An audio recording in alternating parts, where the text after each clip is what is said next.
Saitama's secret is being leaked more and more as people discover the truth about his true power. Recently, Tatsumaki's whole attitude has changed as she learnt the truth about his riz and fallen in love. We call this the Saitama effect. You're goddamn right. It's worked on Genos, Fubuki, King, Garo, Speedo Sonic, Flashy Flash, and My Mask, and more. But the funny thing is, Saitama doesn't even know this is happening. Even in his own home in chapter 183, he arrives to witness more NPCs that have been affected by his overwhelming power. They are Butterfly DX, Forte, Chain Toad, and let's not forget the dragon level threats Black Sperm and Rover. After witnessing his power against Tatsumaki, they apologize for what they did earlier in chapter 174, when, you know, they stupidly challenged him. So they offer Saitama free clothes to make amends, pretty much brown-nosing him to the highest degree. Are you not embarrassed? This is really embarrassing. The A-class heroes claim that Saitama's movements are out of this world. The three of them probably wouldn't stand a chance. They wouldn't even last 10 seconds. But let's be honest, guys, who are they kidding? They wouldn't even last 0.00000 2 hours later. 1 second, mate.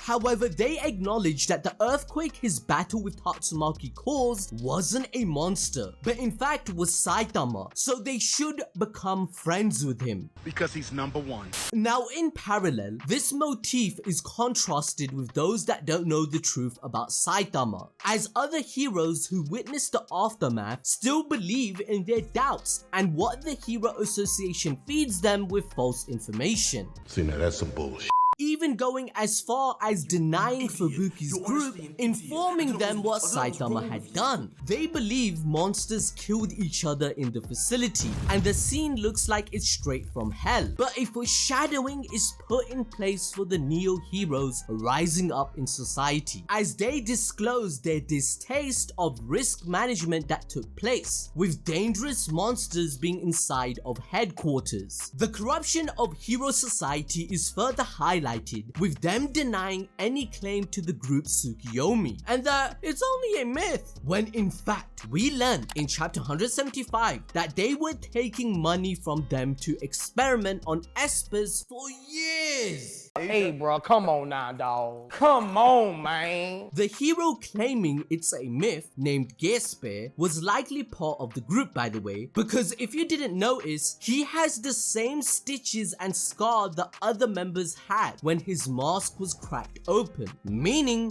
this corruption runs even deeper. One would say, balls deep.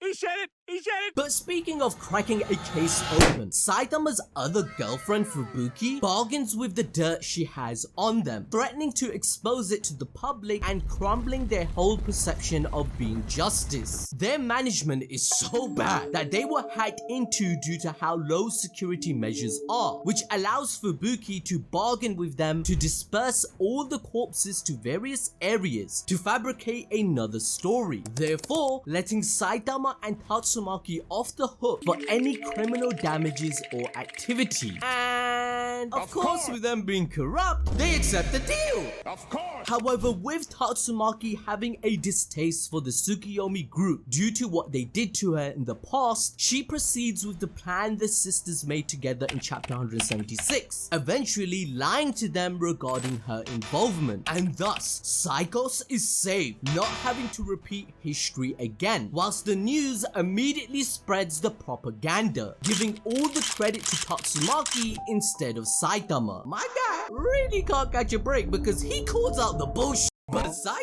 being Saitama, as soon as he hears the damage to the area is estimated in the billions, he accepts the report and tells Genos to let Tatsumaki have her time to shine. Do not attach any association of this to me whatsoever. Yo, do you hear that? I heard a ship sailing, because another foreshadowing is dropped that Tatsumaki is in love with Saitama. The Hero Association notices that she's in a good mood and pretending to be cooperative. This good mood only only happened since Saitama has become her goal, and all the pent-up frustration, anger, and feelings were vented out on him. Tatsumaki confessed her deepest fear, stating that if people aren't afraid of her, things will go back to how they were before. If she's not seen as fearsome, people will find her and her family easy to be picked on. Thus, she had asked Blast to put her on the right track in life, which is when the shining light of hope emanating from him turns out to be none other than Saitama's bald head.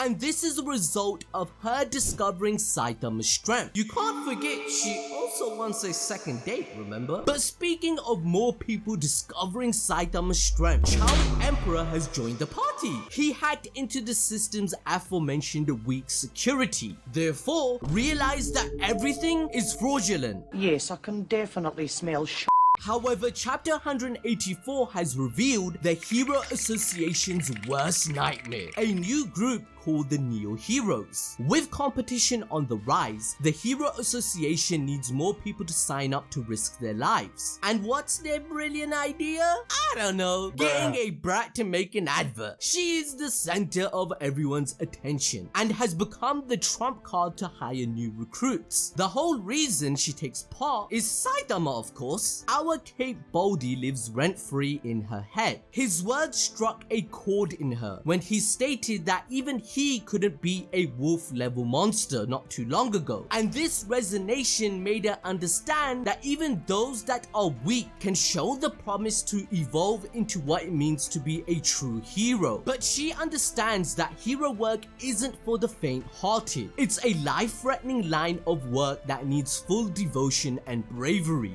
Thus, she has no choice but to show off her full power, to set the bar high for any who dream to reach her and become an S-class hero. Now I got exclusive footage. Let's take a look at how it came out in the end, shall we?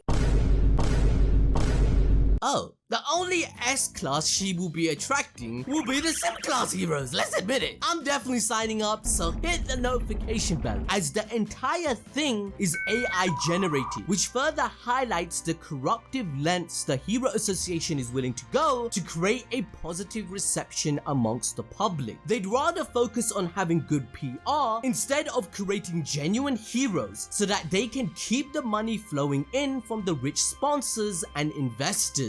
Their first thought and intention isn't, oh wow, we almost gave a prized possession to an evil organization, la-di-da. Or, wow, the Cape Baldy really is that strong? What a great hero he is. Instead, it's, damn that Dr. Bufoy. He spent billions on his inventions to keep the rich folks safe, and now it's broken. But they do have a point. Somebody has to pay the cost to fix all the damage. Just look at Tatsumaki's temper tantrum fighting Saitama cause. At times, it almost feels like she causes as much damage as she prevents. Even in her commercial, she's destroying equipment. As a result, Saitama has seemingly put Dr. Bufoy out of a career, as he too has discovered the truth about his strength and is now monitoring him. To him, a no-name hero was somehow able to defeat all his robots, even at level 10? These robots were battle-tested, having defeated 2 demon-level threats simultaneously. Upon more research, Bufoy understood that Saitama had been rising through the ranks very quickly and had helped in every important incident, like the Meteor, Deep Sea King invasion, and now Garo. He's infuriated by Saitama's actions because he's put him in a sticky situation, as his reputation has now been tarnished, highlighted in chapter 184. Whatever excuse he creates, if it was a malfunction, he wasted billions of funding, and if it was a person that destroyed them, that means he lied to them regarding their strength. Saitama has foiled all of his plans, as Phoenix Man, a dragon level threat, stated that a full extent of Bufoy's military power is unknown. Even the Hero Association has no idea. According to Drive Knight, Dr. Bufoy intended to achieve world domination with his robot army, and in order to do that, he has to find a way to weaken the Hero Association. But here comes Saitama, destroying it all. But speaking of weakening the Hero Association, it's happening right now, as unfortunately, Tatsumaki's cutesy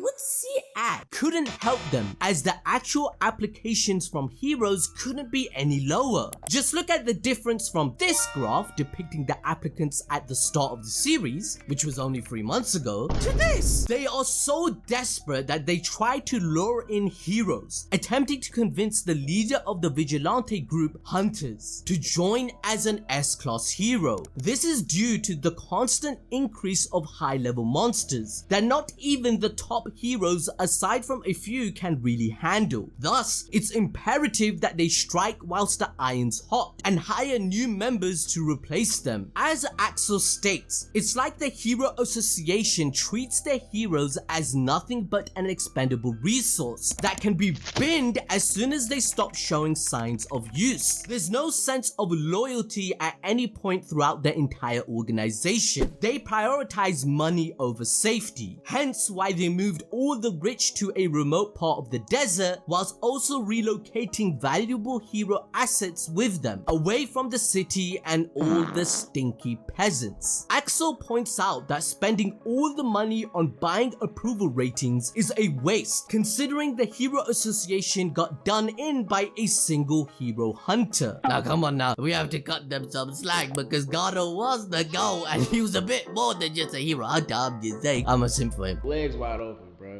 But his philosophy about the Hero Association still stands when you realize that the woman states all 53 members have the chance to work professionally, especially as they already have proven a track record of defeating dragon level threats. To which Axel reveals, don't you know the truth is 48? Actually 5 of them died in battle. This further exposes that the Hero Association doesn't really care about the well-being or details of the heroes they are hiring. They're just interested in the PR that comes with it, as they didn't even know that members of the group that they wanna hire died. Hence why Axel rejects their offer, which is becoming widespread as sumo hero Raiden rejects the same proposal. The Hero Association even tried to tempt them with huge sums of money, but he still sticks to the morals and believes them to be corrupt.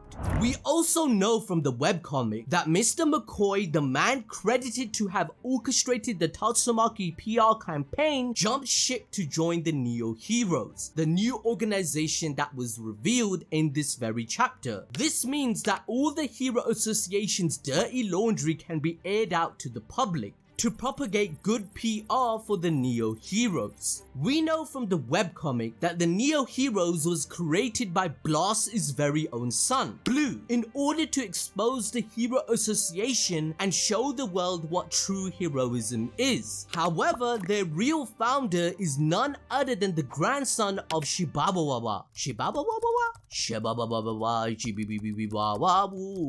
Yeah, his name is Fuzzy. But that's where Saita comes in, ladies and gentlemen. We already know that Amai Mask believes he has what it takes to become the perfect superhero, believing nobody has the beauty he has. You probably didn't notice, but we can literally see in his reflection that my guy is staring at Saitama's bald head on his phone. Since discovering the truth about his strength and watching the footage of the sea monster's defeat in the Deep Sea King arc early in the story, Amai Mask has been fascinated with Saitama, which is why he knows Saitama has what it takes to make a true difference to the world. This was foreshadowed in chapter 174, where he states all the new heroes are fake who want to be superstars, and they are complete and utter trash in front of Saitama. They don't have the special something like he does, overwhelming strength. As a result, Amai believes Saitama to be Earth's immune system against evil as an evolved human, thus holding him as the benchmark for all other heroes. Just look at the cover page of this chapter. Tell me this man isn't a true superhero. But talking of people that have learned Saitama's true power, we cannot forget God. After all, Saitama's entire existence is the reason more and more monsters keep attacking the planet, and it has reached its peak. So if you want to enjoy more peak fiction, learning every secret about Saitama vs God, you must watch the video on your screen right now.